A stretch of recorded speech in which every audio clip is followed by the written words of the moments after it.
विश्व के लोहा एवं इस्पात उद्योग के बारे में हमने पूर्व व्याख्यान में अध्ययन किया। उसमें देखा है कि संयुक्त राज्य अमेरिका और पूर्व सोवियत संघ में लोहा एवं इस्पात उद्योग के केंद्रों, भौगोलिक दशाओं के विषय में चर्चा की। आज के व्याख्यान में हम ग्रेट ब्रिटेन में लोहा एवं इस्पात उद्योग का विकास कैसे हुआ, उन कौन कौन से भौगोलिक कारक हैं जिनके कारण से ग्रेट ब्रिटेन में लोहा एवं इस्पात उद्योग का विकास हुआ, उन पर चर्चा करेंगे। और कौन कौन से प्रदेश है जो लोहा इस्पात उद्योग के ग्रेट ब्रिटेन में केंद्र हैं, उनके बारे में चर्चा करेंगे।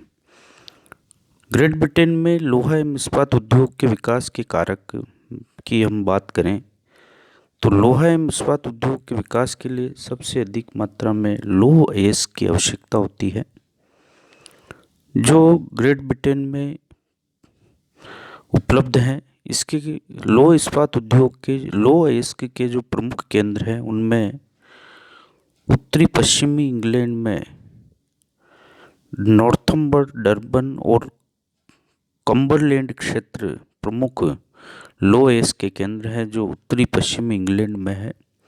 नॉर्थम्बरलैंड, डरबन और कम्बरलैंड। दूसरा जो लौह अयस्क का क्षेत्र है वो क्लीवलैंड की पहाड़ियाँ।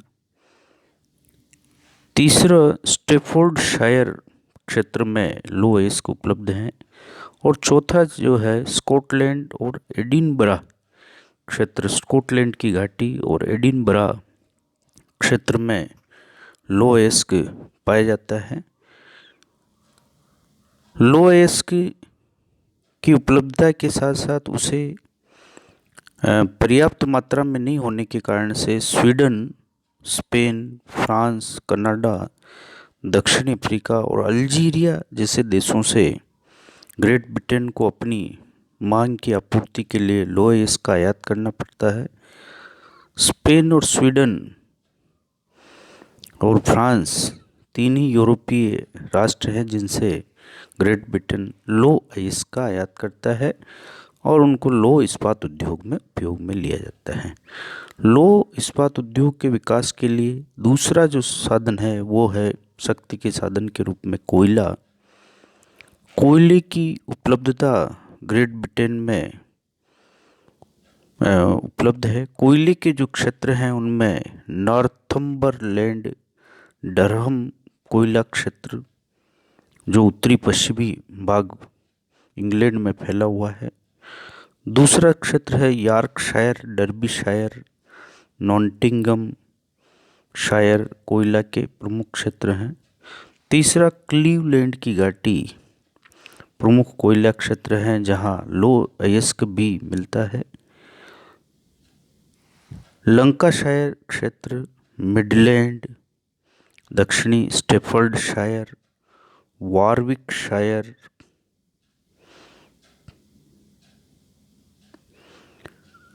उत्तरी प्रमुख कोयला क्षेत्र हैं। इसके अलावा दक्षिणी वेल्स, स्टैफोर्डशायर, उत्तरी स्टैफोर्डशायर, दक्षिणी स्टैफोर्डशायर की हमने बात की। स्कॉटिश प्रदेश भी जो है कोयला के प्रमुख क्षेत्र हैं। उत्तरी कोयला क्षेत्र, ये प्रमुख 9 कोयला क्षेत्र है जहां ग्रेट ब्रिटेन में कोयला मिलता है। इस कोयले और लौह अयस्क की उपलब्धता के कारण से ग्रेट ब्रिटेन में लौह इस्पात उद्योग का विकास हुआ है। लौह अयस्क और कोयला के साथ साथ ग्रेट ब्रिटेन को समुद्री परिवहन और नदियों के द्वारा जलीय जल आंतरिक जलमार्ग का परिवहन की सुविधा उपलब्ध है। रेल और सड़क मार्ग का नेटवर्क बना है जो कच्चा माल लाने और निर्मित माल को मांग क्षेत्रों या बाजार तक पहुंचाने के लिए उपयोग में लिया जाता है। तटवर्ती बंदरगाह क्षेत्रों में लौह इस्पात उद्योग का विकास हुआ, जो विदेशों से आयात लौह अयस्क एवं कोयला का उपयोग कर लौह इस्पात उद्योग का स्थापना हुई है। अमेरिका के जो ग्रेट ब्रिटेन के इस्पात प्रदेश की हम बात करें या इस्पात क्षेत्रों की हम बात करें तो 4 इस्पात के केंद्र हैं, छोटे छोटे और भी केंद्र हैं। इनमें दक्षिणी वेल्स, साउथ वेल्स रीजन जो है प्रमुख लो इस्पात उद्योग का केंद्र है। साउथ वेल्स क्षेत्र में कोयला पार्ट्रीज फील्ड की खानों से उत्तम किस्म का कोयला स्पेन और अल्जीरिया से आयात किया जाता है। बंदरगाह की निकटता के कारण से लो इस्पात उद्योग की स्थापना हुई है। इस क्षेत्र में कार्डिफ, न्यूपोर्ट, स्वांसी, वेल्स, बेरो, टेलबट प्रमुख केंद्र हैं जहां लोहा एवं इस्पात उद्योग की स्थापना हुई है। दूसरा प्रमुख क्षेत्र है उत्तरी पूर्वी तटीय प्रदेश।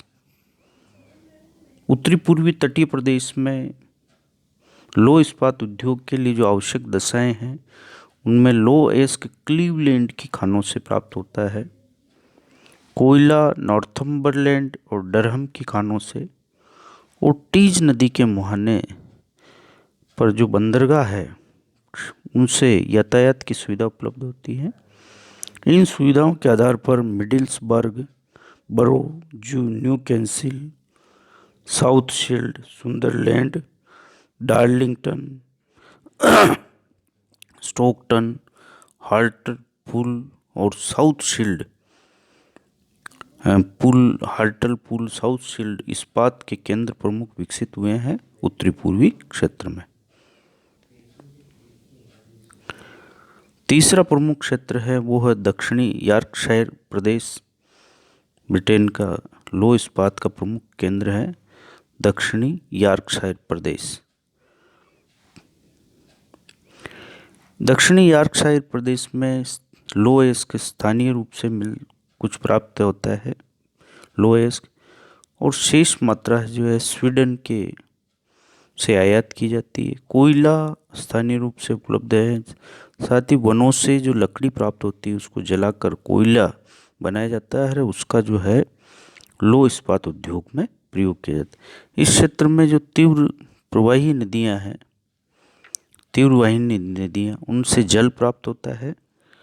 शेफील्ड इस क्षेत्र का प्रमुख केंद्र है जहां चाकू, छुरी, कांटे, उस्तरे, कैंची, लीड्स, रोथरडम और लीड्स, चेस्टरफील्ड, डॉनकोस्टर अन्य केंद्र हैं इस क्षेत्र में जहां लो इस्पात उद्योग की स्थापना हुई। नॉटिंघम क्षेत्र में साइकिलें बनाने के कारखाने लगे हैं नॉटिंघम केंद्र पर, जो लो इस्पात का केंद्र है। चतुर्थ केंद्र है काला प्रदेश, या जिसको ब्लैक काउंट्री के नाम से जाना जाता है। स्थानीय लो एस्क कोयला, चूना पत्थर की सहायता से लो इस्पात उद्योग का विकास हुआ। बर्मिंघम, डडले, रेडिस, कॉवेंट्री, वुल्वरहैम्पटन इस क्षेत्र के प्रमुख केंद्र हैं। बर्मिंघम जो है हथियार, साइकिल और मोटर बनाने के कारखाने हैं। डडले में जंजीर बनाने के कारखाने। रेडिस सुइयों के लिए प्रसिद्ध है। कॉवेंट्री मोटर कार और साइकिलों के लिए। वुल्वरहैम्पटन मशीनों के लिए प्रसिद्ध है, यहाँ मशीनें बनाई जाती। अन्य क्षेत्र में क्लाइड घाटी क्षेत्र प्रसिद्ध है। साथ ही अन्य जो केंद्र हैं उनमें Motherwell, Carron, Hamilton, Coatbridge, Johnstown अन्य केंद्र है जहां इस्पात उद्योग की स्थापना हुई। इस तरह से हम देखते हैं कि विश्व में संयुक्त राज्य अमेरिका और पूर्व सोवियत संघ के बाद में जो है ग्रेट ब्रिटेन में लो इस्पात उद्योग की बहुत अधिक स्थापना हुई है, क्योंकि लो इस्पात उद्योग का कारण औद्योगिक